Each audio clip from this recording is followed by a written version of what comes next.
Alright, here we go, man. Yo, what it do, YouTube? Today we got how good was Pete Maravich actually. Now, a while back, when I mean a while back, I mean like maybe like 7 days ago, I reacted to Pete Maravich highlights. I expected him to be ass. He could actually ball a little bit. I ain't lying. He averaged like 50 points per game, some crazy shit like that. Now, today we got an actual documentary, a 10-minute little documentary on how good Pistol Pete Maravich actually was. Here we go. He played for LSU too, so I'm already locked in, man. Shout out LSU, nigga. Maravich, better known as Pistol Pete, was one of the best NBA players of the 70s. Holy fuck, I stink, bro. I need to put on some deodorant right quick. Magician, outstanding shooter, and arguably the greatest NCAA player ever. Pete was playing a brand of basketball 40 years ahead of his time, and players today can't even do some of the stuff the Pistol did in the 70s. Here's the career retrospective of Pete Maravich and how his showmanship influenced future NBA stars, who stole a lot of their moves from the Pistol. Yeah.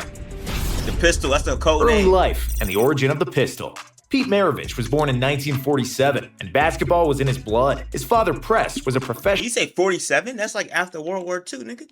Maravich was born in 1947, and basketball was in his blood. His father, Press, was a professional player for 2 years in the NBL and BAA, two leagues that merged and became the NBA in 1949. Press then started coaching, and because of his job, the Maravich family had to move a lot. The only constant for Press and his son Pete was basketball, which was a dish served for breakfast, lunch, and dinner. While Pete was only an infant, he already started dribbling, and by the age of 7, he started playing organized basketball. When Press Maravich coached at Clemson University, he would always bring Pete to practices and games, and the two would always talk about basketball in some shape or form. Pete would dribble the basketball on his way to school, while he wrote on the hell is this shit?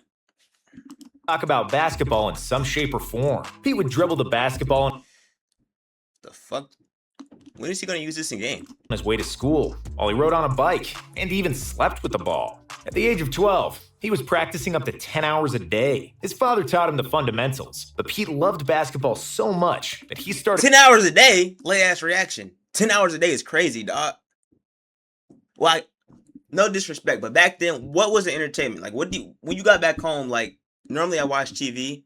What did they do back then? Like, did they look at, like, what is there to do when you get home back then, nigga? Like, what's the entertainment?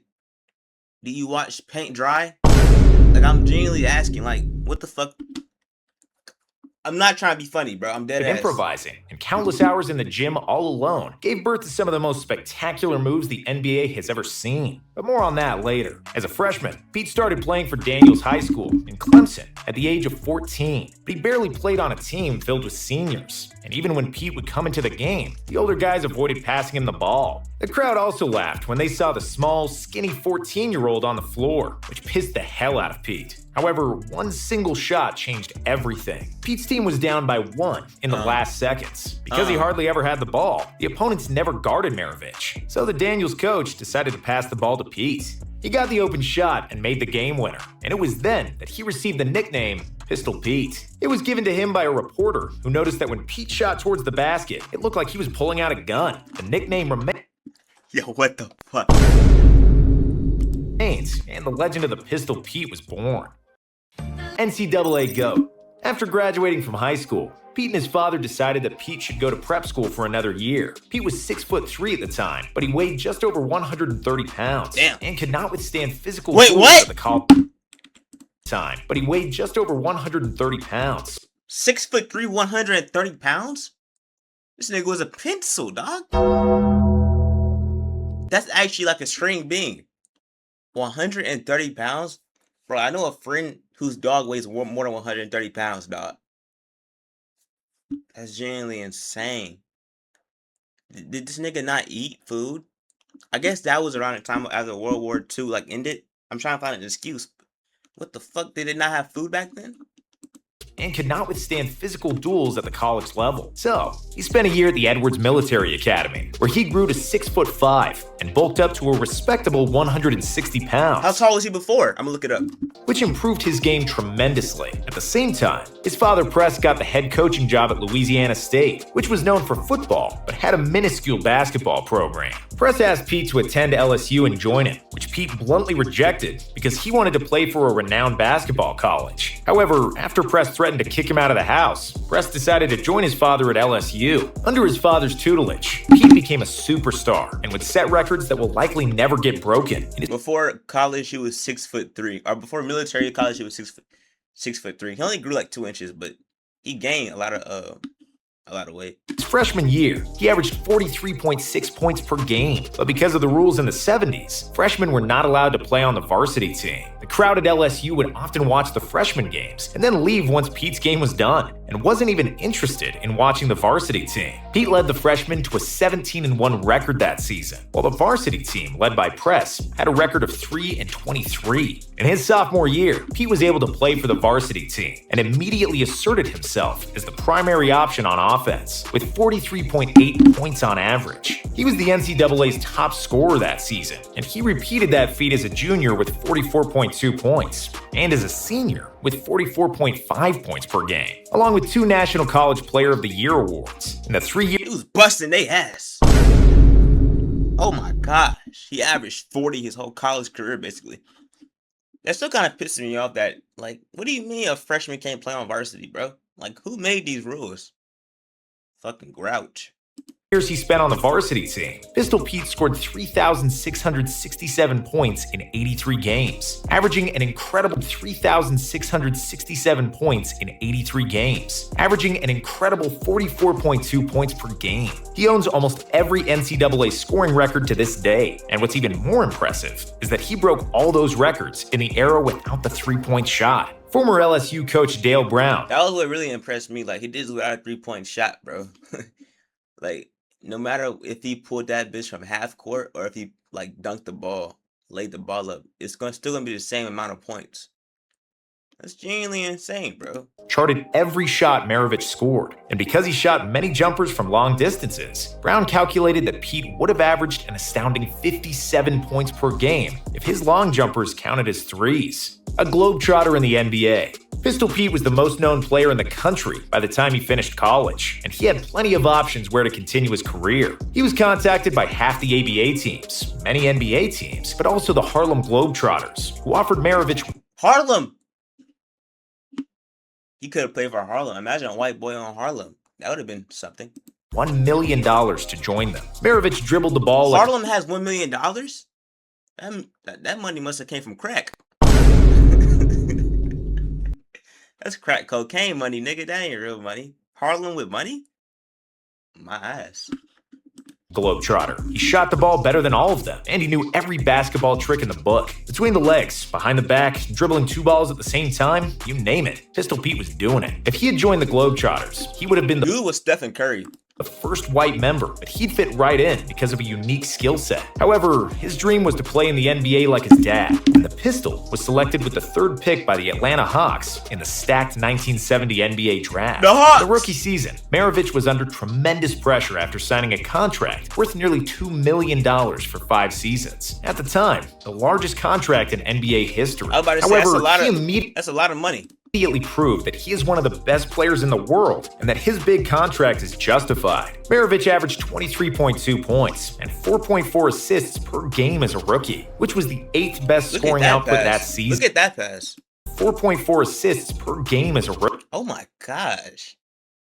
Bro, if I would have attempted that same pass, bro, that ball would have hit a toddler in the stands. Knocked this fucking popcorn out of his hands, nigga. Rookie, which was the 8th best scoring output that season. The second season was supposed to confirm Pistol's superstar status, but he contracted mononucleosis, which caused him to lose 20 pounds. As a result, Pete missed 16 games. And the dude was already 110 pounds. He lost 90 pounds. Damn, Pete. Fuck. The illness slowed him down to 19.3 points per game, but Pistol Pete would bounce back in his 3rd season, averaging 26 points and 7 assists per game, making his first All-Star team. In his 4th and final season with the Hawks, Pete was the 2nd best scorer in the league, with 27.7 points per game, but the Hawks played miserably and didn't even make the playoffs after 3 straight first-round playoffs. Dude like Timothy Charlemagne. Exits. We got the Jazz.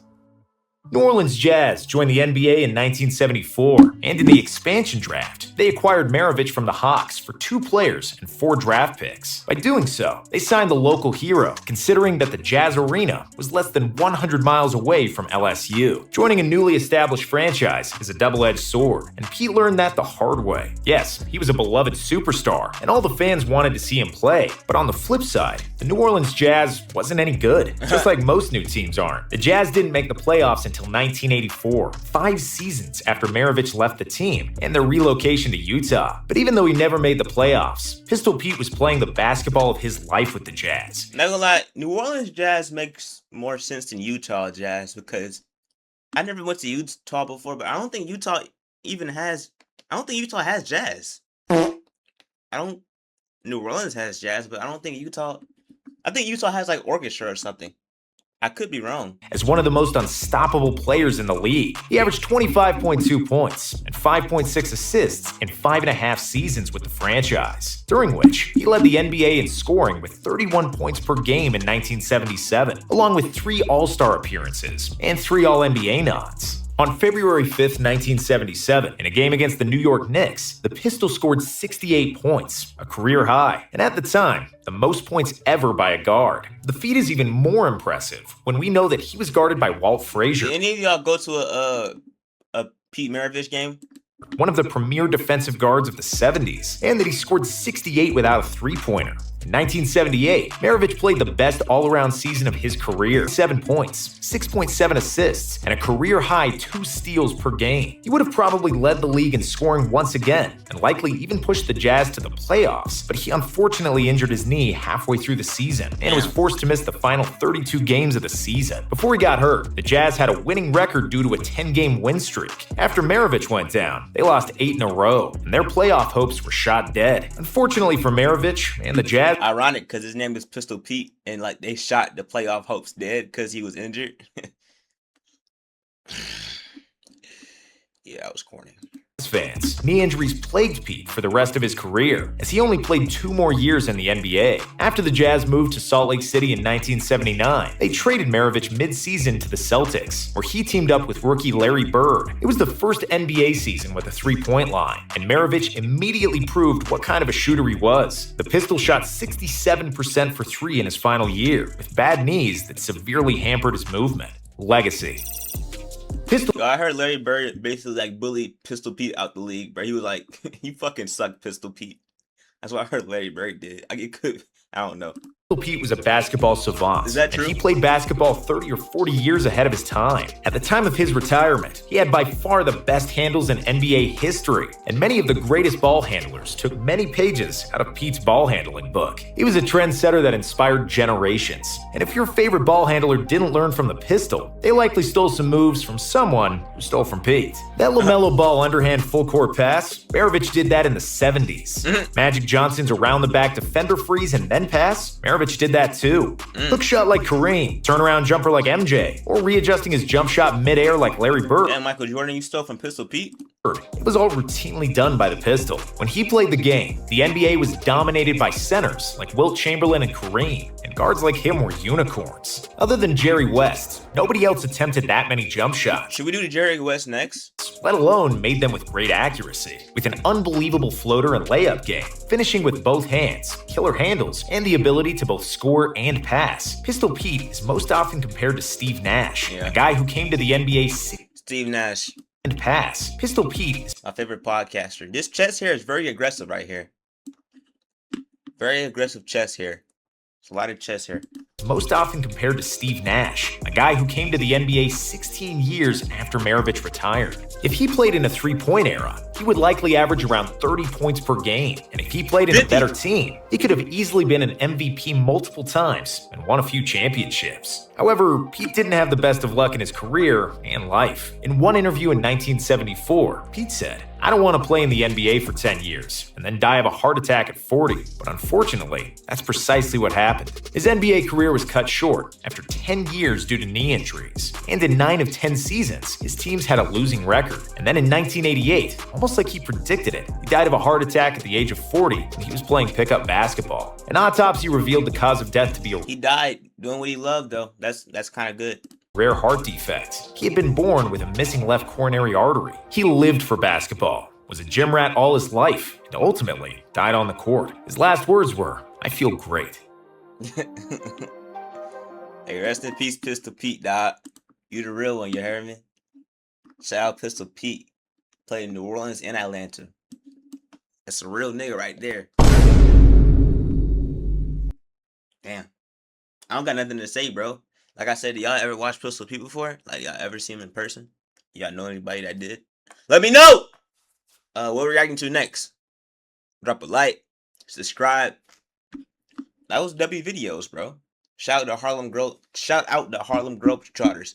By the way, if you've been wondering why I'm looking at my phone, it's because my DoorDash is getting here like right now. And like, yeah. Do y'all tip y'all's DoorDasher? Yes or no? Let me know. Cause I'm broke. I don't think I can. But he's right here. Alright, I gotta go. I drop a like, subscribe. I'm out.